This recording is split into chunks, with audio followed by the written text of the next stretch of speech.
जी, सभी को प्रणाम। हरिओम। आज हम प्रारंभ करने वाले हैं छठा मंडल प्रज्ञा उपनिषद का और उसका तीसरा अध्याय। अब देखिए इसको क्या बोला गया। हिमाद्री हृदय प्रकरण। अब इसको ये क्या नामकरण दिया गया। एक हिम का पहाड़ है, उसको हृदय बोला गया। तो इसको देखते हैं इसकी क्या महत्ता है। तो आज सत्र का तीसरा दिन। तो हिमालय परिसर में प्रवास का तीसरा दिन था। ब्रह्म मुहूर्त में मुनि मनीषी उठे और वो जो था नित्य कर्म में लगे। और उसके बाद सभी ने नारद जी के नेतृत्व में सभी प्रवास के लिए तत्पर हो गए। सभी पुनीत स्थलों को देखने के साथ साथ केवल वो स्थल देखने नहीं आए, पहाड़ नदियां नहीं, उनका इतिहास जानने की इच्छा और उनके उद्देश्य और कैसे उन्होंने पुरुषार्थ किया, इसको समझते चलने से और तथ्यों को हृदयंगम करने में बड़ी सहायता मिल रही थी। बड़ी असल आराम से एक एक चीज को देखते हुए उसका इतिहास जान रहे हैं। क्या उद्देश्य था जो ऋषि यहाँ पर आए और उन्होंने किस प्रकार से पुरुषार्थ किया, और इन सब से समझने में बड़ी सहायता मिल रही थी। ऐसा आनंददायक सुयोग इस भ्रमणशील मंडली को इससे पूर्व कभी भी नहीं मिला था। जिसका गाइड देवऋषि नारद हों तो वहां तो आनंद की पराकाष्ठा ही है। चलते चलते अनेक प्रश्न पूछने, उनके समाधान प्राप्त करने की पद्धति सभी को बड़ी उत्तम लगी। इससे मार्ग का श्रम किसी को खलता नहीं था। हंसते हंसते मंजिल पार होती रहती थी। नए दृश्यों को देखते हुए वे और भी उत्सुक हो रहे थे। मंडली के एक सदस्य ऋषिवद कणाद ने मुनि श्रेष्ठ नारद से पूछा। देखिए मुनि श्रेष्ठ से क्या पूछे। कणाद ऋषि बोले, हे देव, संसार में अन्यत्र भी अनेक प्राकृतिक शोभा और अनुकूल जलवायु वाले स्थान हैं कि केवल हिमालय में नहीं है। बहुत सुंदर शोभा है। आप यहाँ पे आ जाइए, ग्रैंड कैनियन नाम की यहाँ पे जगह है। इधर मैमथ केव्स, गुरुदेव ने उन दोनों का नाम भी कुंडली तंत्र की पुस्तक में लिखा। अनेक प्राकृतिक का अद्भुत सौंदर्य है। तो अन्य जगह पे भी मिलता है। अनुकूल जलवायु वाले स्थान भी हमें मिलते हैं। उनकी उपेक्षा करके उनको नहीं ध्यान में रखा, लेकिन आत्मवेता उत्तराखंड को ही अपनी साधनाओं के लिए क्यों उपयुक्त समझते हैं। क्या कारण है वो। शीत अत्यधिक होने तथा पद पद पर चढ़ने उतरने की असुविधा को ध्यान न देकर वह यही क्यों अपना निवास चुनते हैं।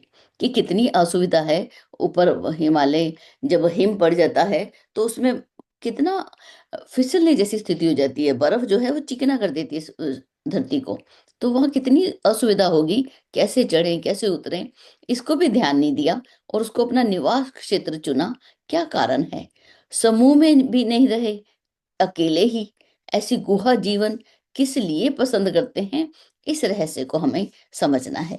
तो ऋषि कणाद ने प्रश्न किया देव ऋषि नारद से। अब देखिए इसको, ये बड़ा गूढ़ है, थोड़ा ध्यान से समझेंगे इसको हम। देव ऋषि नारद बोले कि जिस प्रकार अंतर्ग्रही आदान प्रदान के लिए पृथ्वी का उत्तरी ध्रुव अत्यधिक संवेदनशील है, वहां की चुंबकीय क्षमता बड़ी चढ़ी है तथा पृथ्वी पर अगणित ब्रह्मांडीय अनुदान इसी क्षेत्र के माध्यम से अवतरित होते और फिर वे समूचे धरातल पर प्रवाह की तरह फैलते हैं। पहले इतना सा समझते हैं पहले कि पृथ्वी के ऊपर जब पृथ्वी है तो उसका जो उत्तरी ध्रुव है वो ऊपर है। दक्षिण ध्रुव जैसे हम बोलते हैं धुरी के, वो ऐसे एक एंगल पे है। तो दक्षिण ध्रुव जो है वो नीचे, उत्तरी ध्रुव ऊपर। तो अपनी धुरी के ऊपर वो घूमती है। तो जो उत्तरी ध्रुव है वो ज्यादा संवेदनशील है। वहां पर जो है ब्रह्मांड की जो शक्तियां हैं, अनुदान है, वहीं पर सबसे पहले उतरते हैं और धरती पर, पृथ्वी पर वो फैल जाते हैं। इसी प्रकार से व्यापक ब्रह्म चेतना के पृथ्वी पर अवतरित होने वाले अनुदानों का केंद्र वह स्थान है जिसे विद्वान लोग हिमालय का हृदय कहते हैं। कि बिल्कुल ऐसे ही जैसे धरती का उत्तरी ध्रुव है, ऐसे ही अपने अपने भारत देश में और हिमालय में, पूरे संसार में हिमालय का जो ये स्थल है, वहां पर भी अनुदान जो है सबसे पहले वहीं पर आते हैं।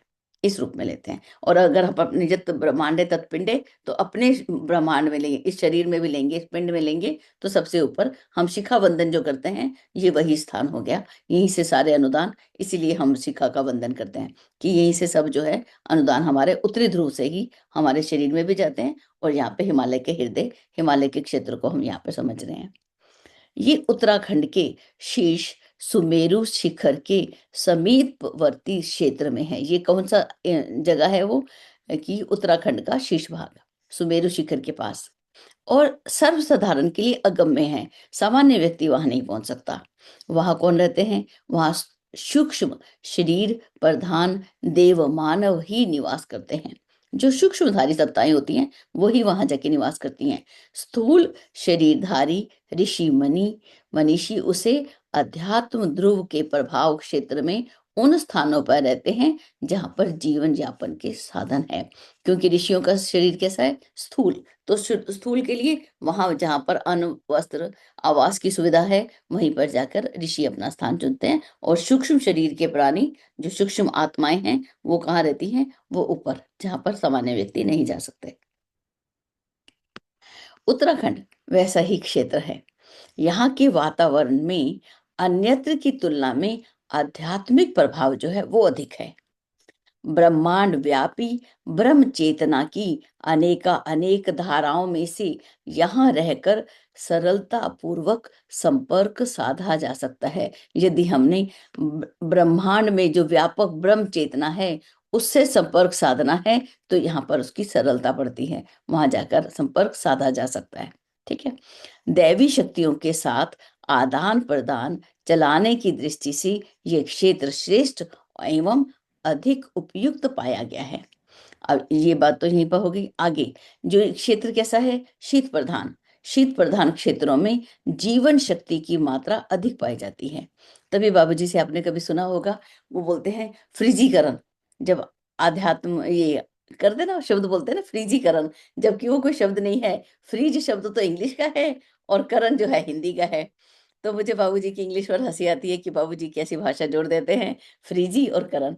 तो फ्रीजीकरण, जैसे जो संत महात्मा वहां जाते हैं तो अपने शरीर को भी फ्रीज कर देते हैं। जैसे फ्रिज में रखी हुई सामान जो है जल्दी खराब नहीं हो जाता, इसी प्रकार से इन क्षेत्रों में जो जीवन शक्ति जो है उसकी मात्रा अधिक पाई जाती है, और व्यक्ति जो है लंबी आयु जीता है। और वहां के निवासी जो हैं अपेक्षाकृत, किसकी अपेक्षा? सामान्य अन्य स्थानों की अपेक्षा अधिक स्वस्थ और सुंदर होते हैं। स्वभाव भी मृदुल होता है।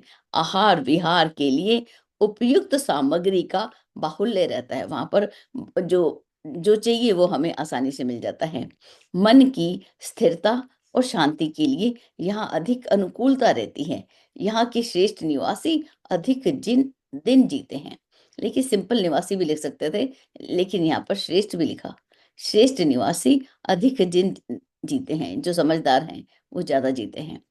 ऐसे वातावरण में आध्यात्मिक विभूतियां प्राप्त करने के लिए किए गए प्रयास अपेक्षाकृत अधिक जल्दी और अधिक मात्रा में सफल होते हैं। ऐसा वातावरण जहाँ पर जो है इतना सुंदर जो है प्रभाव है, और वहां पर असरलता पड़ती है, आसानी पड़ती है। लेकिन आगे देखिए, इसको देखते हैं श्लोक नंबर 29 से 37 वाले में।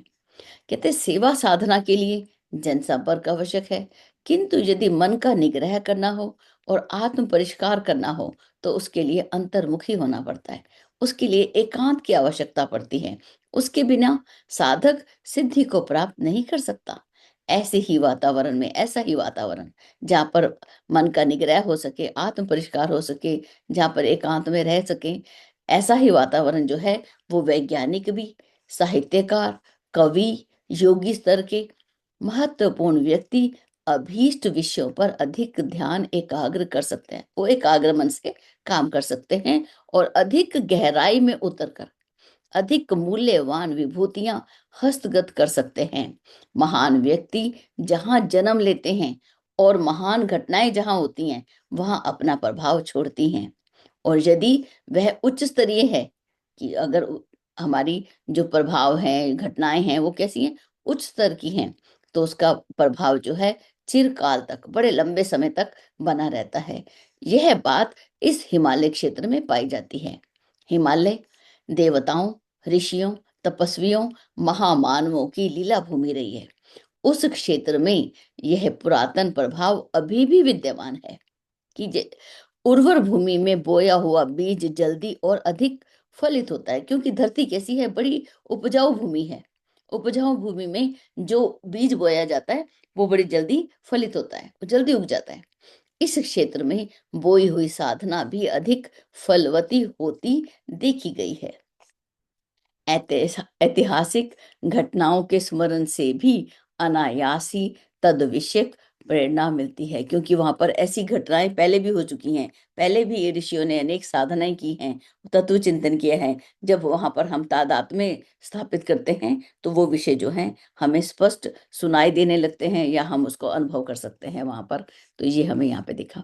अब यहाँ की इस स्थान की और भी महत्ता बता रहे हैं कि ऐसे स्थान में उगने वाली वनस्पतियां भी ऐसी हैं जिनका सेवन किए बिना भी उस क्षेत्र का वातावरण बहुत प्रभावी रहता है। इस बात को भी समझें कि ऐसी वनस्पतियां हैं कि अगर हम उनका सेवन नहीं करें तब भी उस क्षेत्र का वातावरण अच्छा रहता है। जैसे हम तुलसी के वन लगा दें अपने घर के आसपास, तो उसका प्रभाव हमारे जीवन पर आता है बिल्कुल। जैसे उसका एक उदाहरण लेते हैं। जब हनुमान जी गए लंका में, तो जहां पर देखा कि कहाँ जाऊं, तो नव तुलसी का वृंत है, देख हर्ष कपिराई। एक छोटा सा तुलसी का पेड़ देखा तो उसको देखते ही भगवान हनुमान जी प्रसन्न हो गए। अरे यहीं पर जो है, यहाँ का वातावरण जो है बहुत अच्छा है, यहाँ पर कुछ श्रेष्ठ व्यक्ति रहते हैं। तो उसका जो प्रभाव है, ये वन औषधियों का, वो भी इतना रहता है। पीपल के पास रहते हैं तो कितना ऑक्सीजन मिलता है, हर हर एक उसका प्रभाव रहता है। तो ये वनस्पतियां जो हैं हमारे आसपास, वहाँ का जो है उसकी बता रहे हैं, लेकिन हमारे पास भी ये जरूर होनी चाहिए। इसका प्रभाव हमारे जीवन पर निश्चित पड़ता है। अगर हम उनका सेवन करें या ना करें, तब भी हमें उसका लाभ मिलता है। और समस्त साधकों को प्रभावित भी करता है इसका वातावरण और इन वनस्पतियों का प्रभाव जो आता है।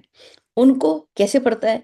उनको स्पर्श करके बहने वाली वायु शरीर, मन और अंतराल को ऐसा उल्लास प्रदान करती है जिनके सहारे मनोबल ऊंचा रहे और भावनाओं में उत्कृष्टता का अनुपात बढ़ा रहे। ये ऐसा, ये जो जितनी वनस्पतियां आसपास उगी होती हैं, ये ऐसा मनोबल प्रदान करती हैं, ऐसी भावनाएं जो हैं वो ऊंची उठाती हैं। जैसे अभी हम लोग सेवन करने में कहते हैं ना, बाबूजी तुलसी का काढ़ा, जब हम जाते हैं बाबूजी के वहां पर, तो तुलसी का काढ़ा रोज मिलता है। और कितना तुलसी के पौधे वहां पर उन्होंने लगाए हैं, केवल इसीलिए कि हम उसका प्रभाव, हमें अगर उसका सेवन नहीं करते तब भी लाभ मिले, और यदि हम सेवन कर लें तो जीवन जो है उसमें, कहते हैं, चेतना रिफाइन होती है तुलसी के सेवन से। तो इन वनस्पतियों के सेवन से हमारी चेतना, हमारी भावनाओं में उत्कृष्टता है, वो बढ़ती है। तो ये स्थान का, ये स्पर्श करने वाली वायु का महत्व यहाँ बताया जा रहा है। ऐसी परिस्थितियां आत्मिक प्रयोजनों की सफलता में बहुत सहायक सिद्ध होती हैं। उ- ठीक है, ये तो हो गया। आगे नदियों के बारे में बता रहे हैं। उत्तराखंड की सभी नदियां आरोग्य वर्धक और मानसिक संतुलन बनाने वाला जल लेकर बहती हैं। शिखरों पर जमा हुआ हिम सूर्य ताप से पिघलता है। कि नदियां कैसी हैं? वो आरोग्यवर्धक है, आरोग्य को बढ़ाने वाली हैं और मानसिक संतुलन बनाने वाली हैं। शिखरों पर जो जमा हुआ हिम है, जब सूर्य के ताप से पिघलता है, और जो पत्थरों वाले क्षेत्रों में अपनी विशेषता अक्षुण बनाए रहता है, उसकी जो विशेषता है वो अक्षुण बनी रहती है, कि वो खराब नहीं होता। आगे चलकर नगरों की गंदगी मिलने पर वह दूषित होता है, फिर भी अपनी शुद्धता को खोता नहीं। अस्तु यहाँ के नदी निर्झरों द्वारा प्राप्त हुआ जल मलों के शोधन और बल अभिवर्धन में विशेष रूप से सहायक सिद्ध होता है। यहाँ की जो नदियों द्वारा जो जल मिलता है, वो क्या करता है, अपने अंदर के जो मल हैं, अब यहाँ पे कौन से मल की बात की जा रही है? अंदर का जो मल है, कलमश कषाय हैं, इनका शोधन करता है और अंदर, हमारे अंदर शक्ति का अभिवर्धन करता है। ये सहायता हमें यहाँ पे मिलती है। अब जो है हमें बहुत ही सुंदर एक आता है कि गंगा, इसकी महत्ता और इसका अवतरण जो है वो हमें इस पाठ में दिखाई देता है, किस प्रकार से गंगा धरती पर अवतरित हुई। ठीक है। गंगा इन सभी नदियों में प्रधान है। उसका जल आदि व्याधियों का निवारण करने वाला माना गया है। शरीर की बीमारियां भी और मानसिक रोगों का भी निवारण गंगा का जल करता है। उसके साथ दिव्य वन औषधियों और खनिजों की उपयोगी मात्रा खुली रहती है। वहाँ के जो खनिज पदार्थ हैं, जो वहाँ के हिमालय के पहाड़ों के वो, और वहाँ पे जो दिव्य वन औषधियों के बारे में हमने जाना, वो सब, वो उनकी मात्रा उसमें रहती है। अतएव वो किस रूप में बन जाता है? वो औषधि रूप बन जाता है। इस क्षेत्र की अपनी विशेषता होती है, उसके अनुरूप ही वहाँ उत्पन्न होने वाले खाद्य पदार्थों में गुण रहते हैं। गंगा अवतरण में गंगा की अद्भुत वैज्ञानिक विवेचना विद्वान इस प्रकार करते हैं कि गंगा का अवतरण किस प्रकार से हुआ, इसका जो विवेचना किस रूप में की गई। हम कई कहानियां भागीरथ ने तब किया, और गंगा जो है धरती पर अवतरित हुई, अनेक बातें हम करते हैं, लेकिन यहाँ पर युग ऋषि ने अलग ही एक रूप दिया है। देखिए कैसे लिखते हैं। संसार में विद्यमान जलों में मरीचि जल, मरीचि जल किसको बोलते हैं? जो जो किरणों के रूप में विद्यमान जल है, कि जो जल है वो सूर्य की किरणों के रूप में है। वो बहुत तरह के जल हैं, लेकिन सबसे श्रेष्ठ जल कौन सा है? मरीचि जल। उसको पूर्ण निर्दोष माना गया, इसमें कोई देश दोष नहीं होता, क्योंकि ये किरणों के रूप में सूर्य से बहकर आता है। यही तेज जल रूप में परिवर्तित होता है। ये जो सूर्य का तेज है, ये जो किरणों के रूप में जल चला, वो किस रूप में परिणित हो जाता है? जल के रूप में परिणित हो जाता है। आकाश में अनेक तेजस्वी पिंडों, जो अर्थात जो आकाश गंगा आदि हैं, उसके अंदर विद्यमान ये मरीचि जल उत्तरी ध्रुव में सूर्य की किरणों के संपर्क से पहुंचता है। ये जो मरीचि जल है, जो अब आकाश के अंदर तो अनेक खगोलीय पिंड हैं, तेजस्वी हैं, आकाश गंगाएं हैं, सबके अंदर ये मरीचि जल जो है वो विद्यमान है। लेकिन ये धरती पर कैसे पहुंचता है? उत्तरी ध्रुव पर पहुंचता है सूर्य की किरणों के संपर्क से। सूर्य की किरणें उसको लेकर वहां पर लेके आती हैं। यही, अगर हम इसको समझें दूसरे शब्दों में, यही गंगा का विष्णु, विष्णु किसको बोला? क्या? सूर्य। सूर्य का एक नाम विष्णु भी है। जो धरती का, जो सबका पालन करता है, वो विष्णु हो गया। विष्णु के चरणों से, चरणों को किरण भी बोलते हैं, चरणों किरणों के से निकलकर ब्रह्म कमंडल में जाना कहा जाता है। कि ये जो है, ये गंगा का जल विष्णु के चरणों से निकला, और ब्रह्म कमंडल, ब्रह्म कमंडल किसको बोला गया? उत्तरी ध्रुव पर आके पड़ता है, तो ब्रह्म का कमंडल वो हो गया। उत्तरी ध्रुव इस अपने ब्रह्मांड की धुरी है। इस उत्तरी ध्रुव जो है वो अपने ब्रह्मांड की धुरी है। यही ब्रह्मा का कमंडल हो गया, ब्रह्मा की नाभि हो गई ब्रह्मांड का। वहां से वह गंगा जो है अंतरिक्ष में गिरती है। वहां से जो गंगा जो है वहां पर आई, वहां से उत्तरी ध्रुव से कहाँ गई? ये अंतरिक्ष, मतलब इस रूप में हम इसको समझते हैं। ब्रह्म के कमंडल में पहुंची, वहां से ये अंतरिक्ष में गिरी। अंतरिक्ष क्या है? शिव की जटाएं हैं। इसको इसका एक वैज्ञानिक स्वरूप से समझाया गया कि अंतरिक्ष को शिव जटा बोला, क्योंकि शिव जी को व्योम केश भी बोलते हैं। ओम व्योम केशाय नमः बोलते हैं ना, तो व्योम उसका जिसका केश है उसको शिव बोलते हैं, व्योम ही जिसका केश है। तो इस रूप में तो अंतरिक्ष ही शिव जटा है। तो अंतरिक्ष में गिरना मतलब शिव की जटाओं पे वो उसका वो गिरती है। व्योम मैंने अंतरिक्ष, जिसके केश अर्थात बाल स्वरूप हैं। यहाँ से वो गंगा हिमालय पर घनीभूत बर्फ बन के गिरती है। अब ये किस रूप में आई? ये हिमालय पर गिरी, लेकिन जैसे स्नोफॉल हुआ उस रूप में वहां पर गिरती है। तदंतर जल रूप में गोमुख से बहती हुई दिखाई देती है। उस मरीचि जल की दिव्यता के कारण गंगा जल में सहसा विकृति नहीं आती है, क्योंकि ये जल जो है मरीचि जल है, इसकी दिव्य दिव्य जल है। इसके कारण जो है गंगा का जल जो है वो कभी दूषित नहीं होता, खराब नहीं होता। ठीक है। चूंकि इसके जल का मुख्य स्रोत पृथ्वी में नहीं, ये कहाँ से आ रहा है? पृथ्वी से नहीं आ रहा, ये अंतरिक्ष से आ रहा है। वहां से इसका कनेक्शन कहाँ से है? अंतरिक्ष से। इसलिए ये औषध रूप में है। पार्थिव पदार्थों में तत्काल विकृतियां देखी जाती हैं, उसे बासी कहा जाता है। जो हम धरती से निकलने वाले जल को ले लें या किसी को ले लें, उसको थोड़े दिन पानी को ग्लास में रख दीजिए।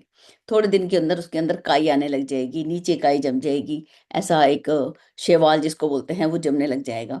तो वो जो उसको बासी कहा जाएगा, उसका कोई सेवन नहीं करता। और वर्षा का जल आया तो उसमें आप रख के देखिए 1 दिन 1 सप्ताह रख लीजिए, उसमें कीड़े जो हैं स्वतः ही उत्पन्न हो जाते हैं। तो किंतु गंगा जल इसी कारण इसका अपवाद है। गंगा जल जो है वो दूषित नहीं होता, उसमें जो है विकृति नहीं आती। अब ये है कि हमने उसको दूषित कर दिया, उसको खराब कर दिया, वो मनुष्य की अपना ही कर्तव्य है। आगे देखते हैं। अब यहाँ पर नदियों की बात हुई, अब यहाँ पे वनों की बात करते हैं। हिमालय के जो निवासी हैं, जिन वृक्षों की लकड़ियों को जलाते हैं, जो शाक, कंद, फल, अन्न खाते हैं, उससे मनुष्यों के ही नहीं, अन्य प्राणियों के शरीर, मन भी अपेक्षाकृत अधिक सात्विक रहते हैं। अब जैसे अब ईंधन का प्रयोग तो हो गई, अब ईंधन के लिए जिन वृक्षों की लकड़ियों को लेके आते हैं, जैसा शाक, कंद, फल, अन्न खाते हैं, उसका जो प्रभाव है वो वातावरण पर निश्चित ही पड़ता है। इसका उदाहरण लें तो एक टायर जो है, रबड़ का जो टायर है, ज़रा उसको जला के देखें। आस-पास जो है, जो अभी कई बार जो कूड़े को इकट्ठा करके उसको आग लगा दिया जाता है। उसमें पॉलीथीन भी रहते हैं, रबड़ भी रहते हैं, सब गंदगी, सब सब्जियाँ भी उसमें, फल भी, सब सड़ा हुआ, सब खाना एक जगह इकट्ठा करके उसको आग लगा दिया जाए, तो उसका कितना दुष्प्रभाव पड़ता है। तो सदप्रभाव जो है, यहाँ की जो लकड़ियाँ हैं, उसका जो एक एक सात्विक रूप जो है, इसी को बोलते हैं। जो अन्न जैसे मनुष्य ने, बाबूजी हमेशा ही बोलते हैं कि हम सभी एक-दूसरे का मल खाते हैं। मल कैसे खाते हैं? हम बड़े शौक से मलाई खाते हैं। किस रूप में मल खा रहे हैं? कि हमने वृक्षों ने जो छोड़ा, वो हमने खाया। जो हमने छोड़ा, वो वृक्षों ने खाया। एक-दूसरे का जो प्रभाव है, वो आता है। गाय जो भोजन खाती है, वैसा ही वो दूध देती है। अगर वो बड़ा, जैसे हम यहाँ पे देखते हैं, अभी हम गए थे, तो उस वो सिर्फ़ ग्रास फेड बोलते हैं उसको, केवल घास खाने वाली गायें हैं, और उनका दूध कितना कीमती होता है, उसकी वैल्यू कितनी होती है। इस सब का जो हम खाते हैं, हमारा, अब हम लोग क्या कह रहे हैं, अगर जंक फूड खाते हैं, उसका प्रभाव केवल हमारे पर भी नहीं आता, आस-पास के क्षेत्र पर भी आता है, क्योंकि हम वैसी ही वाइब्स को छोड़ते हैं। वैसा ही हमारे अंदर से अ, न वैसी ही गैस, जैसे हम बोलें कार्बन डाइऑक्साइड ज़्यादा छोड़ेंगे, ऑक्सीजन कम हम ज़्यादा हमको ग्रहण करेंगे, उसको पचाने के लिए, इन सब का प्रभाव जो है हमारे ऊपर रहता है। ये अधिक सात्विक रहते हैं। नंदन वन को स्पर्श करके बहने वाली इस क्षेत्र की हवाएं प्राण चेतना का संचार करती है। ये जो नंदन वन है, इसको स्पर्श करके और जो हवाएं बहती हैं, ये कैसी चेतना को बहाती हैं? प्राण जो है वो बढ़ जाता है, प्राण चेतना का संचार करती हैं, और बिना परिश्रम के भी यहाँ के निवासी वातावरण की विशिष्टता का लाभ उठाते रहते हैं। यह सर्वांग सुंदर सुयोग अन्यत्र दृष्टिगोचर नहीं होता। अस्तु अध्यात्म मार्ग के प्रयोक्ता इसी भूमि में डेरा डालते हैं, और अन्यत्र अधिक दिन तक कठोर श्रम करने पर जो उपलब्ध होता है, उसे वह थोड़े ही समय में और थोड़े से ही प्रयास में ही प्राप्त कर लेते हैं। उसमें ज़्यादा प्रयास नहीं करना पड़ता। अभी हम, अगर हम कहते हैं कि जब दिल्ली का फुल पॉल्यूशन बड़ा हो, जैसे 400 तक पहुँच जाता है, तो उसके अंदर जो है, उसमें हम साँस लें, तो उसमें तो कितना बैठकर प्राणायाम करना पड़ेगा, तब जाके हमारे अंदर जो है प्राणवायु बढ़ेगी। लेकिन यहाँ पर थोड़ा ही श्रम करके और थोड़ी ही प्रयास करके वो सब पा लेते, जो कि सामान्य नगरों में अधिक प्रयास करके पाया जाता है। हिमालय का हृदय कहा जाने वाला उत्तराखंड क्षेत्र अगणित साधकों को मूल्यवान सफलताएं प्रदान करता रहा है। इस अनुभव के आधार पर जिन्हें इस मार्ग पर उत्साह है, वे अन्यत्र की अपेक्षा यहीं आके डेरा डालते हैं। क्यों? क्योंकि अंतर्ग्रही अनुदान और अंतरलोकीय वरदानों को उपलब्ध करने में यहाँ अन्यत्र की अपेक्षा कहीं अधिक सुविधा है, कि अंतर्ग्रही अनुदान हमें चाहिए, और दूसरे लोकों का जो वरदान है, वो यहाँ पर जो है वो ज़्यादा ज़्यादा मिल जाता है, और उसमें प्रयास भी कम करना पड़ता है। और भी इसके वो बता रहे हैं कि दूसरी जगह पर ऋषि क्यों नहीं जाते? कहते हैं निरर्थक भीड़, अकारण विक्षेप करती है, अपने दोष दुर्गुणों का प्रभाव साधकों पर छोड़ती है। ऐसे लोग वहां अधिक संख्या में पहुंचते हैं जहां विलास, व्यवसाय के, मनोरंजन, कौतूहल के साधन अधिक रहते हैं। हिमालय क्षेत्र में वैसा कुछ है नहीं। शीत की अधिकता, उतार चढ़ाव की असुविधा, विलास साधनों की न्यूनता के कारण संसारी प्रवृत्ति के लोग यहाँ पहुंच नहीं पाते। अगर पहुंचते हैं तो रुकते नहीं हैं। ये पवित्रता और स्वच्छता दोनों ही दृष्टि से अध्यात्म प्रयोजनों के लिए अतीव उत्तम है। जो निवास करते हैं उनमें से अधिकांश सौम्य सात्विक प्रवृत्ति के होते हैं। निर्धन होने पर भी उन्हें निष्कपट सदाचारी पाया जाता है। निर्धन का अर्थ यहाँ पे क्या है? अभी हमने आज पाठ पढ़ा था कि अब हमारे पास इंद्रियां हैं, हमारी कर्म इंद्रियां हैं, तो क्या हम निर्धन हैं? नहीं। जो धन का थोड़ा अभाव है तो उसको निर्धन यहाँ पे बोला गया, लेकिन शारीरिक रूप से सब बलिष्ठ हैं, सदाचारी हैं। धन का अगर कमी है, साधनों की थोड़ी कमी है, लेकिन फिर भी वो व्यक्ति कैसे हैं? निष्कपट हैं। कपट नहीं पाया जाता, सदाचार पाया जाता है। यहाँ तक कि हिंसक पशु पक्षी तक अन्यत्र की तुलना में कम आक्रामक पाए जाते हैं। मनुष्यों के साथ तो उनका दुर्व्यवहार कभी कदाचित विशेष प्रसंगों में ही देखा जाता है। साधक प्रकृति के लोग उनके बीच निर्भय होकर निर्वाह कर लेते हैं। घिच पिच क्षेत्रों का जन समुदाय दुर्व्यसनी, दुर्गुणी, छली और आक्रामक पाया जाता है। यह क्षेत्र एकांत शांत है। तो ये जो है, ये यहाँ पर ये दोनों की तुलना बताई कि जो है संसारिक व्यक्ति वहां आते हैं, अगर वहां पहुंच जाएं तो वो कैसा होता है? वातावरण को दूषित कर देते हैं। इसीलिए जो है ऋषि जो है ऐसे स्थान को चुनते हैं जहां पर जो है सामान्य व्यक्ति ना पहुंच सके। ठीक है, आगे अब हिमालय को एक प्रयोगशाला के रूप में यहाँ पे देखते हैं। साधना की दृष्टि से घिच-पिच स्थानों में निवास मन को उद्विग्न करने वाला और प्रयास को असफल बनाने वाला देखा गया। अभी हम लोग भी अगर देखें, साधना करनी है, ये स्वाध्याय करना है, तो कौन-सा समय चुनते हैं हम? कि प्रातः काल का, जब सब लोग सोए हों घर के लोग, कोई हमको डिस्टर्ब नहीं करे, कोई फ़ोन नहीं आ रहा, कुछ नहीं, उस समय का हम समय लेते हैं। तो इसी प्रकार से ये ऋषि जो हैं, वो भी इस ऐसा ही जगह जहाँ पर जो है मन जो है प्रसन्नचित्त हो, तभी जो है प्रयास को सफल बनाया जा सकता है। कहते हैं हिमालय स्वयं एक साधन संपन्न प्रयोगशाला है। उससे प्रकृति की अगणित शक्तियां अपेक्षाकृत अधिक सजग पाई जाती हैं। उसमें इनके संपर्क में साधकों के स्थूल, सूक्ष्म और कारण शरीर अपनी प्रसुप्त शक्तियों को जगाने में अधिक सफल रहते हैं। अब मनुष्य के अंदर ईश्वर ने सारी शक्तियां दी हैं, लेकिन बीज रूप में दी हैं, तो उनको जगाना पड़ता है। तो ये जो है साधकों का स्थूल शरीर, सूक्ष्म शरीर और कारण शरीर को जगाने के लिए ये जो है यहाँ इस प्रयोगशाला में हमें लाभ मिलता है। मनुष्य का काया पिंड इस ब्रह्मांड की अनुकृति है। कहते जत ब्रह्मांडे तत पिंडे, बिल्कुल ऐसा ही मनुष्य का काया शरीर भी ऐसा ही है जैसे कि ब्रह्मांड है।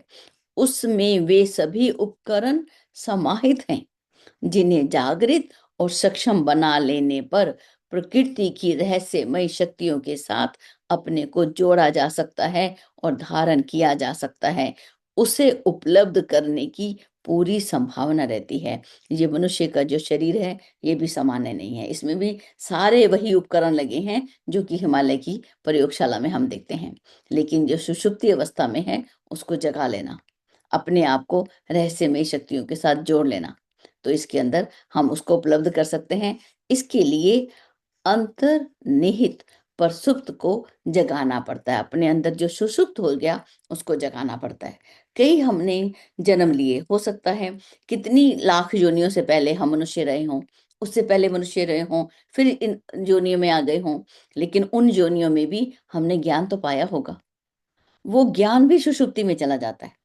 उसको भी जागृत करना पड़ता है कि मुझे जो पिछली नॉलेज है वो भी मेरी जागृत हो। तो ये भी हमें अपनी सोई हुई शक्तियों को जगाना, ये इस प्रक्रिया को साधना से सिद्धि की उपलब्धि कही जाती है। इसी प्रक्रिया को पुषुप्ति से सुषुप्ति से जागृति की ओर चलना, यही जो है साधना से सिद्धि बोली जाती है। दैवी शक्तियों को आकर्षित करने और उनकी अनुकंपा पाने के लिए एक ही उपाय है। हम चाहते हैं कि हम देवी शक्तियों को आकर्षित करें, हम ईश्वर को आवाहन करें और ईश्वर हमारे पर अनुकंपा करें। वो कैसे करेगा? साधक का अपनी प्रसुप्त दिव्यता को जगा लेना, अपने अंदर की सोई हुई शक्तियों को, दिव्य गुणों को उसको जगा लेना, यही उसका एक मुख्य प्रयास रहे। इससे वो सब कुछ पा लेगा। योग अभ्यास में व्यक्ति की चेतना को समष्टिगत ब्रह्म चेतना के साथ जोड़ा जाता है। अब योग अभ्यास में क्या करना है कि हम जब भी हम योग करें तो कहते हैं ना, ध्यान से करें कि अपने आप को ईश्वर के साथ जोड़ते हुए व्यक्ति की चेतना को उस समष्टिगत ब्रह्म चेतना के साथ योग किया जाता है, अर्थात जोड़ा जाता है। दोनों के मिलने पर ऐसा आदान प्रदान चल पड़ता है जिसमें जीवात्मा की सामर्थ्य परमात्मा के समतुल्य बन सके। कि ऐसे दोनों को जब जोड़ दिया जाए तो वो एकदम जो लेवल है, वो स्तर जो है हमारा भी ऊपर उठ जाए, तो हम उनके समतुल्य बन सकें। सिद्ध पुरुष इसी आधार पर दिव्यता अर्जित करते और देवताओं जैसी भूमिका संपन्न करते देखे गए हैं। यही सिद्ध पुरुषों ने किस तरीके से काम किया, वो क्या उपाय था, उन्होंने इस योग के अंदर अपनी चेतना को उस ब्रह्म चेतना के साथ जोड़ा, वो तादात्म्य में स्थापित किया और अपनी जो है अपने आप को उत्कृष्ट बनाया। ठीक है, ये हो गया। आकर्षण के लिए चुंबकत्व की आवश्यकता है, उस चुंबक तत्व की आवश्यकता है। धारण के लिए पात्रता की आवश्यकता है। आकर्षण के लिए हमारे अंदर एक ऐसा आकर्षण हो। अब देखिए, इसका आकर्षण को भी हम समझें। अब कहते हैं चोर का साथी चोर। अब हमारे अंदर के विचार जो हैं वो दैवीय हैं, हमारे अंदर देने का गुण है, हम लेने का गुण नहीं रखते, हम किसी का सामान चुराने का मन नहीं करते, किसी की अमानत को हम अपने पास ही जब्त कर लेना, ऐसी भावनाएं नहीं रखते। तो हमारे साथी भी कैसे होंगे? हमारे साथी भी अच्छे होंगे। जैसी रही भावना, जैसी जैसी भावना होती है वैसी ही जो है हमारा चुंबकत्व बढ़ जाता है। अब हमारा जो है देने की इच्छा है, हमारे अंदर दैवीय गुण है। हम जो आचार्य ऋषि ने, युग ऋषि ने जो हमें धर्म के 10 लक्षण बताए, उनको हमने उतार लिया है। हम अनुशासन अनुशासन से रहते हैं, अपना सेल्फ डिसिप्लिन पालते हैं, हम संयम से रहते हैं, हमारा अपना इंद्रियों पर कंट्रोल है, हम अपनी जिम्मेवारियों को पूरा करते हैं। तो हमारे पास कैसी हमारी शक्ति कैसी होगी, वैसी ही हमारा चुंबकत्व होगा। कई बार किसी को देखकर लगता है कि कितना आकर्षण है और हम उस ओर खींचे ही चले जाते हैं। लेकिन एक कौवे का उदाहरण भी देते हैं यहाँ पर कि कौवा काँव काँव करके अपनी जाति के कौवों को बुला लेता है। क्या कौवे ने काँव काँव किया तो चिड़िया और अन्य पक्षी आ जाते हैं क्या? तो बिल्कुल सजातीय, जैसा हमारा विचार होता है उसी जाति का विचार को हम आकर्षित करते हैं, ये सामान्य शब्दों में बोल सकते हैं। तो ये जो है अब इस लाइन को दोबारा अंडरलाइन कर लेंगे। आकर्षण करना है, आकर्षण करने के लिए हमें कौन से मैग्नेटिज्म, कौन से चुंबक तत्व की आवश्यकता है, वो हमें आकर्षण करने के लिए हमारे अंदर वो चुंबक हो, हम खुद मैग्नेट बन जाएं। और धारण करने के लिए हमें पात्रता हो।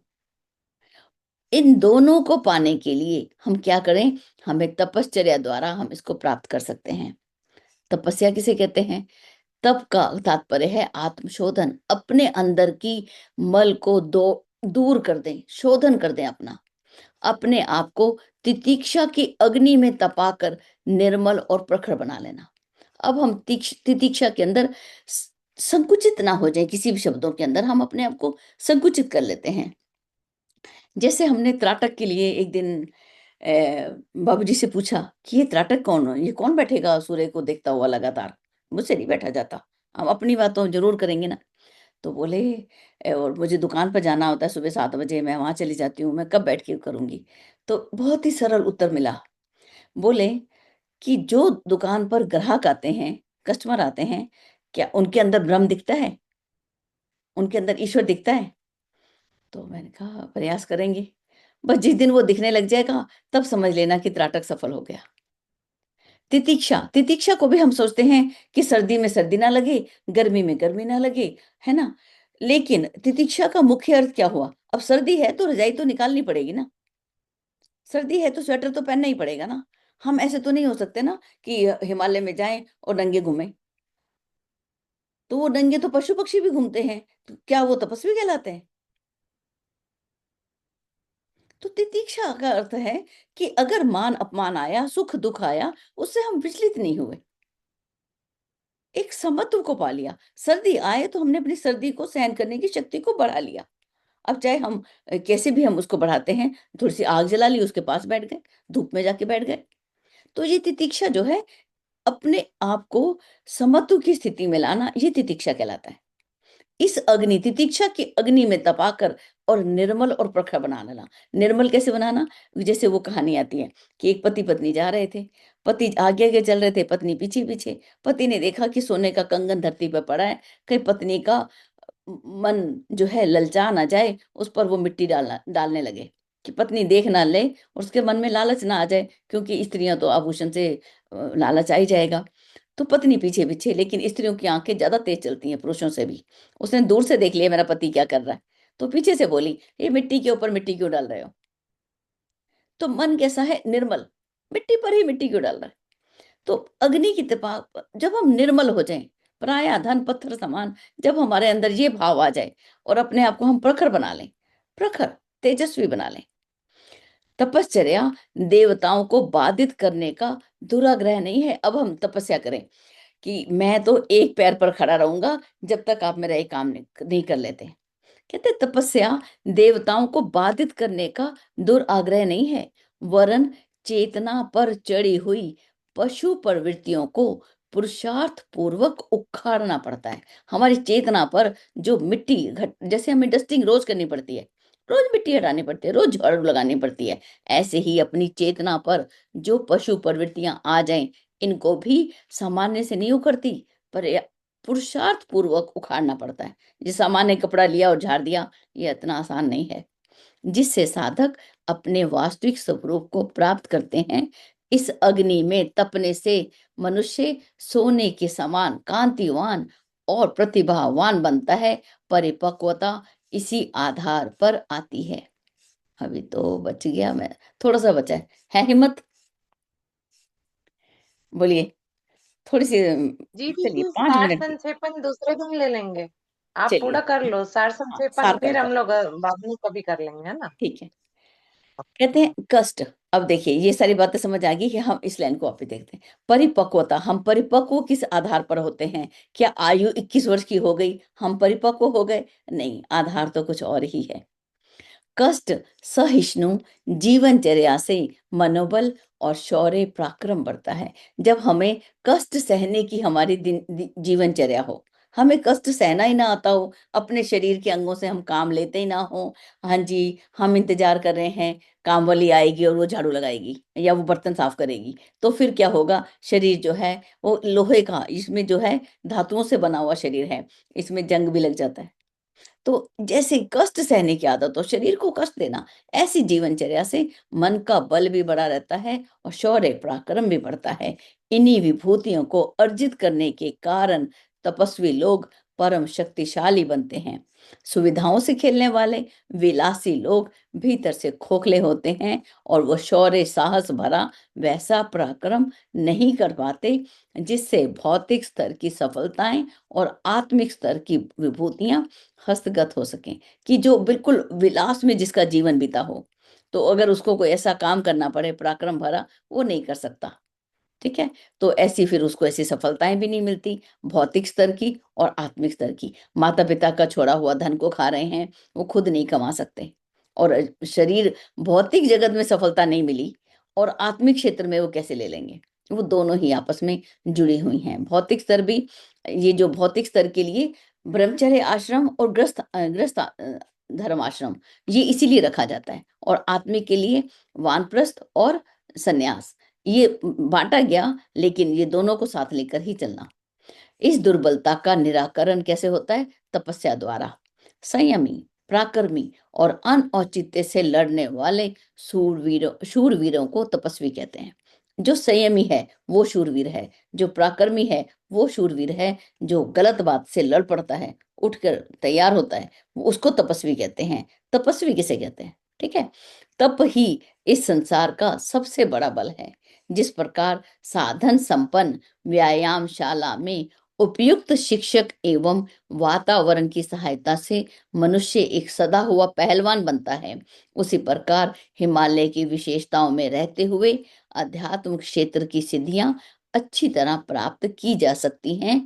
यूं उस उपार्जन पर प्रतिबंध कहीं भी नहीं है, परंतु यहाँ वही स्थिति है जैसे ऋतु के अनुकूल किए गए कार्य सदा सफल होते हैं। अब इस लाइन को भी थोड़ा सा समझ लेते हैं। कहते हैं कि जैसे एक व्यायामशाला है, उसके अंदर मिट्टी तैयार पड़ी है, वहां पर जैसे जिम में जाते हैं तो वहां पे सभी साधन है, एक वातावरण होता है, एक अध्यापक, एक ट्रेनर होता है, उसकी सहायता से मनुष्य पहलवान बनता है, लेकिन कैसा, सदा हुआ पहलवान बनता है। इसी प्रकार से हिमालय में भी ऐसी सिद्धियों को आसानी से पाया जा सकता है। लेकिन साथ में एक लाइन बड़ी महत्वपूर्ण है, उसको जरूर याद रखें। अभी हमें हिमालय नहीं जा सकते या आज की परिस्थितियां वैसी नहीं है, तो उसके लिए आचार्य जी ने लिख दिया, यूं उस उपार्जन पर प्रतिबंध कहीं भी नहीं है, हम कहीं भी पा सकते हैं, परंतु यहाँ पर ऐसी बात है जैसे ऋतु के अनुकूल हम कार्य करते हैं। जैसे ऋतु के अनुकूल कार्य कैसे होते हैं, माली सींचे सो घड़ा, ऋतु आए फल होए। माली भले 100 घड़ा पानी दे दे पौधे को, लेकिन ऋतु आएगी तभी फल होएगा, तभी फूल बिखेंगे, तुम उसको फूल जबरदस्ती नहीं दिलवा सकते। तपस्वी ही योगी बनते हैं। विलास और विकार की गंदगी जब तक बुहारी नहीं जाती, तब तक आत्मा और परमात्मा का योग सधता नहीं, जिससे सच्चिदानंद रूप की उपलब्धि होती है। अस्तु अध्यात्म साधकों को प्रथम चरण तपस्वी बनने का और दूसरा चरण योग अभ्यास करने का उठाना होता है। इसी प्रकार दोनों कदम समन्वित रूप से उठाते हुए पूर्णता के लक्ष्य तक पहुंचना संभव होता है। आज की यात्रा में देव ऋषि नारद ने उनको अनेक स्थान दिखाए जहां पर ऋषियों ने तपस किया, तप किया और योग साधना का पुरुषार्थ किया, उनका इतिहास बताया और क्या समझाया कि काया की प्रयोगशाला में योग और तप की प्रखरता उत्पन्न करके मनुष्य किस प्रकार देवों के समान विभूतियों से संपन्न हो सकता है। ये कार्य हिमालय के क्षेत्र में निवास करने पर साधक मनुष्यों को कितना सरल पड़ता है।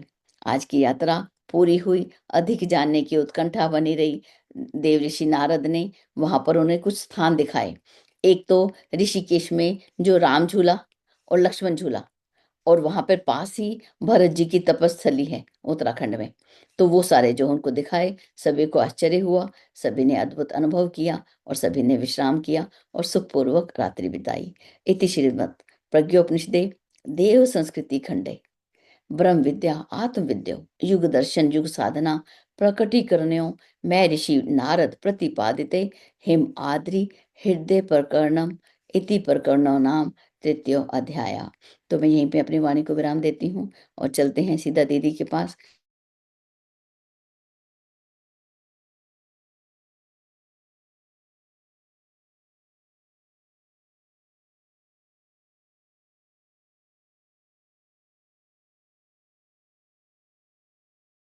जी दीदी, हरिओम। सभी को प्रणाम। दीदी बहुत ही सुंदर, बचा नहीं कुछ कहने को, बहुत सुंदर बातें बताई गई बार बार। तप और तितिक्षा का जो वर्णन आपने किया बड़ा ही उत्कृष्ट। तो ये बहुत सुंदर है। उत्तराखंड की क्यों इतनी महत्ता है हिमालय की। एक जगह नंदन वन की चर्चा आई है, तो गुरुदेव ने इधर इन शिखरों पर यात्रा किया हुआ है और ऊपर सूक्ष्म शरीर धारी लोगों का ही ज्यादा निवास बताया गया है। इस अध्याय में हमें ये सब बात कुछ आकर्षित की है। तो वहाँ उनके सूक्ष्म शरीर वाले लोग ही ज्यादा निवास करते हैं ऊपर, और अपेक्षाकृत। और जो जहाँ कुछ भोजन वगैरह की व्यवस्था होती है, जहाँ अन्न उपजते हैं, फल उपजते हैं, तो उन स्थानों पर कुछ परिवारी जन भी रहते हैं, कुछ सामान्य लोग भी रहते हैं। एक बड़ी अच्छी अच्छी बात सब लिखी गई है दीदी। एक दिन पूरा इसका विवेचना हो सकता है, 1 घंटा 1.5 घंटा तक। ये बहुत सुंदर। एक बार और अमन भैया की क्लास में इसका स्वाध्याय लिए थे हम, तो बड़ा अच्छा लगा था दीदी। तो वो सब फिर रिवीजन हो गया, तो आज बहुत ही सुंदर लगा। गंगा अवतरण की जो बात बताई गई, शिव जी की जटाओं का जो वर्णन किया गया, और गायत्री सावित्री कुंडलिनी में भी सावित्री कुंडलिनी तंत्र में भी ये बताया गया हुआ है कि कैसे अंतरिक्ष में वहां से उतरता है और वहां से फिर धरा पर आती है। लेकिन यहाँ जो शिव जी की जटा का तुलना कर दिया गया गंगा का, वह अति ही सुंदर लगा दीदी। तो फिर हम लोग इसकी चर्चा करेंगे विशाल रूप से। जैसे उत्तरी ध्रुव में ब्रह्मांड की धुरी है, और यही ब्रह्मा का कमंडल कहा जाता है। ब्रह्मांड की माने धुरी है, अर्थात माने गंगा, ब्रह्मा का कमंडल यानी ब्रह्मांड की धुरी है, नाभि है। और वह गंगा अंतरिक्ष में गिरती है, और अंतरिक्ष ही शिव जटा है, क्योंकि शिव जी के व्योम केश भी शिव जी को कहा जाता है। और व्योम मतलब अंतरिक्ष, और केश मतलब बाल। तो वो व्योम केश शिव जी को कहा जाता है। तो वो व्योम केशी है, अंतरिक्ष उनका जटा है, और उस जटा के जो बाल हैं वो व्योमकेश, उसी रूप में वहां गंगा अवतरित हुई, और वहां से फिर घनीभूत बर्फ बनकर गिरी हिमालय पर, और हिमालय से फिर गोमुखी से बहती हुई वह दिखती है। नंदन वन की चर्चा यहाँ आया है। चेतना की शिखर यात्रा में गुरुदेव ने सब कुछ लिखा है बहुत सुंदर से।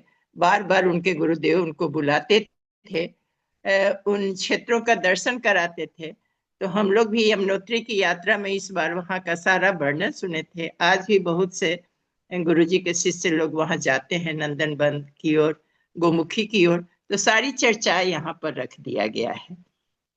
एक बहुत महत्वपूर्ण बात कही गई वहां की विशेषता को बतलाते हुए कि हिमालय निवासी जिन वृक्ष की लकड़ियों को जलाते हैं, जो 60 कंद फल अन्न खाते हैं, उन सब से मनुष्य की ही नहीं, जैसा खाए अन्न वैसा बने मन। वहां के जितने प्राणी हैं वह शरीर मन अपेक्षाकृत अधिक सात्विक रहने लगते हैं। नंदन वन को स्पर्श करके जो बहने वाली इस क्षेत्र की हवाएं आती है, प्राण चेतना का संचार करती है। बिना परिश्रम के भी यहाँ के निवासी वातावरण की विशेषता का लाभ उठाते रहते हैं। वह सर्वांग सुंदर होते हैं, अन्यत्र वो उतनी सुंदरता दिखती नहीं है। अध्यात्म मार्ग की जो प्रयोक्ता है इसी भूमि में डेरा डालते हैं। अन्यत्र अधिक दिन तक कठोर परिश्रम करके भी जो उन्हें प्राप्त नहीं होता है, सो वहां थोड़े से प्रयास से वहां प्राप्त होने लगता है। हिमालय का हृदय उत्तराखंड को कहते हैं, तभी तो गुरुदेव ने भी उत्तराखंड को चुना। शांति कुंज हरिद्वार उत्तराखंड में आता है। और इस बार जैसा गुरुदेव का ये माता जी का जो जन्म शताब्दी मन रहा था, अखंड दीपक का शताब्दी वर्ष मनाया जा रहा था, उसमें लग रहा था कि सारे उत्तराखंड सहयोगी रूप में खड़े हैं। गुरुदेव की इस यात्रा में, इस शताब्दी वर्ष को मनाने में सभी का सहयोग था, सभी हाथ जोड़कर खड़े दिखते थे।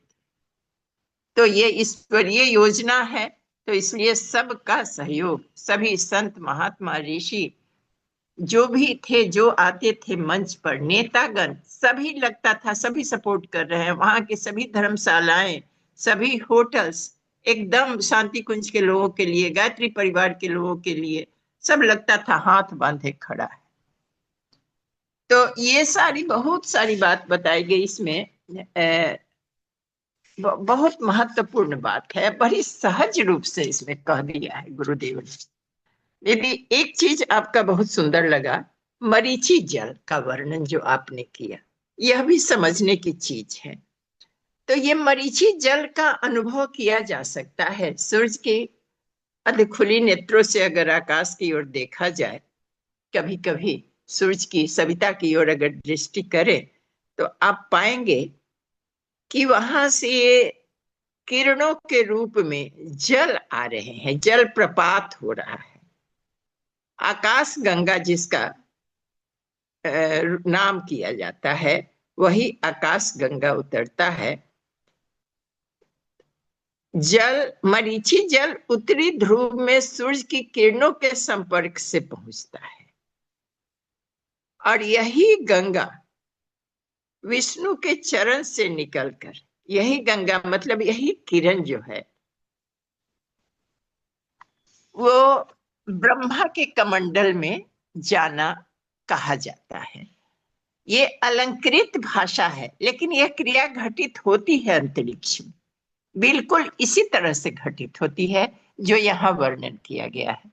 तो जी दीदी, हम इतनी ही बात के साथ पूरा करते हैं। ये बहुत सुंदर बातें यहाँ आई, कैसे ये उत्तम स्थान माना जाता है, अन्य स्थानों की तुलना में आध्यात्मिक प्रभाव यहाँ ज्यादा रहता है। ब्रह्म चेतना, अच्छा, ब्रह्मांड यथा पिंड यत पिंडे तत् ब्रह्मांडे, यहाँ इसका भी बहुत सुंदर उदाहरण दिखाई देता है। यहाँ रह के, यहाँ तप करके, यहाँ तितिक्षा करके, यहाँ साधना करके अंदर की उन तमाम शक्तियों को सरलता पूर्वक जगाया जा सकता है जो विश्व ब्रह्मांड में शक्तियां हैं। तो ये जो विशाल परमात्मा का स्वरूप है, ब्रह्म का स्वरूप है, तो ब्रह्म की तमाम शक्तियां हमारे अंदर जो विद्यमान है वो ज्यादा सक्रिय हो जाती है। एक और बहुत सुंदर चर्चा आई कि कैसे अंदर का धूल उड़ाने की बात आई। तपश्चर्या क्या करती है? वो बाधा नहीं डालती है, वो कांतिवान प्रतिभावान तो बनाती ही है, आत्मा पर पड़े हुए मैल को, गुरुदेव कई जगह इस बात को चर्चा करते हैं, वो गायत्री जप क्या करता है? आत्मा पर पड़े हुए मैल को उड़ाता है और फिर उसका दिव्य स्वरूप को प्रत्यक्ष करता है, जो इन उत्तराखंडों में या हिमालय की पहाड़ियों में, पहाड़ों पर वो ज्यादा तीव्रता से देवत्व जागृत होता है। इसीलिए ऋषि लोग वही स्थान चुनते हैं, चाहे वो सूक्ष्म शरीरधारी हो, स्थूल शरीरधारी हो। ऋषि सत्ताएं वही तप करती है, वही साधना करती है और वही श्रेष्ठता को प्राप्त करती है। इसी क्रम में नारद जी ने उन लोगों को वह भी स्थान दिखाया जहां लक्ष्मण झूला, राम झूला के रूप में भगवान राम के लिए देवप्रयाग का जो स्थान रहा, ऋषिकेश का जो स्थान रहा, और फिर भरत का भी तपस्थली दिखाया। तो ये सभी ऋषियों को बड़ा आश्चर्य हुआ। तो उसकी महिमा तो अनंत है, ये कहने योग्य नहीं है। इसके हर पायरा में एक महत्वपूर्ण बात आती है दीदी, कोई पायरा इसका छोड़ा नहीं जा सकता है। जी प्रणाम सभी को। आप सभी दीदियों को आमंत्रण है, आप लोग अपनी अपनी भाव को रखें। जी धन्यवाद। जी दीदी, बहुत प्रणाम दीदी। धन्यवाद। जी किशोरी दीदी। बहुत सुंदर दीदी, बहुत बहुत धन्यवाद। सोचते थे कि ये कहाँ है लिखा हुआ कि गंगा जब निकलती है हिमालय से तो जड़ी बूटियां वो खराब क्यों नहीं होती है, ये कहाँ है लिखा हुआ। वो जानते तो कुछ कुछ सुने थे, लेकिन यहाँ लिखा है, गुरुदेव ने यहाँ लिखा है कि आज जानी। सचमुच मैं उस इलाके में रही हूँ, इसलिए मुझे वो फील हो रहा है, बिल्कुल वो आभास हो रहा है। मैं लेह पहाड़ी इलाका है ना, वहां माइनस में ही रहता है हमेशा। लेह लद्दाख जो है, पति देव का हमारा पोस्टिंग था, तो मैं वहां रही हूँ 1 महीने। और उधर बौद्ध भिक्षुओं का भी बहुत ज्यादा मतलब है। और वहां से मैं खरदुंगला, एकदम हिमालय की चोटी, थोड़ा सा मतलब है 14,000 स्क्वायर फीट ऊपर है खरदुंगला की पहाड़ी, वहां भी मैं गई हूँ। तो यहाँ जो लिखे हैं गुरुदेव की, वहां ज्यादातर वो साधनों का, और वो वैसे लोग रह नहीं पाते विलास साधनों की न्यूनता के कारण, है ना। वहां ज्यादा देर हम लोग टिक ही नहीं सकते, इतनी ठंड होती है। बस घूमने भर ठीक है कि घूम लिया, एंजॉय कर लिया थोड़ा। लेकिन हालांकि जो वहां रहते हैं ऋषि मुनि, वो तो अपने आप को पूरा साध लेते हैं, तो वो रहते हैं और उससे कनेक्शन ईश्वर से बना लेते हैं। लेकिन वहां का वातावरण, वहां के लोग, वहां की शांति, वहां का अन्न, साग वहां का इतना टेस्टी होता था, इतना टेस्टी होता था कि लगता था कि मैं जहाज में उसको लेके आऊं। इतना कहीं वैसा स्वाद नहीं मिलता था दीदी। वहां खेती भी होती थी लेह में, और वहां मैंने वो टेस्ट किया है। वो यहाँ पे जो लिखे हैं साग फल अन्न, एकदम शुद्ध होता है, उसमें कोई मतलब ये नहीं, मिलावट नहीं होता है। वहाँ के लोग भी अच्छे होते हैं। यहाँ हिमाचल की है दीदी, वो ज्यादा बताएंगी। बहुत सुंदर दीदी, इस पे कितना चर्चा किया जाए कम है। प्रणाम। और दीदी लग बोले। जी दीदी, शांति पाठ ले लूं दीदी, 1 मिनट है ना, फिर ले लेते हैं। ओम शांति ही, शांति ही, शांति। जय गुरुदेव, सभी को प्रणाम। चलिए हम चलते हैं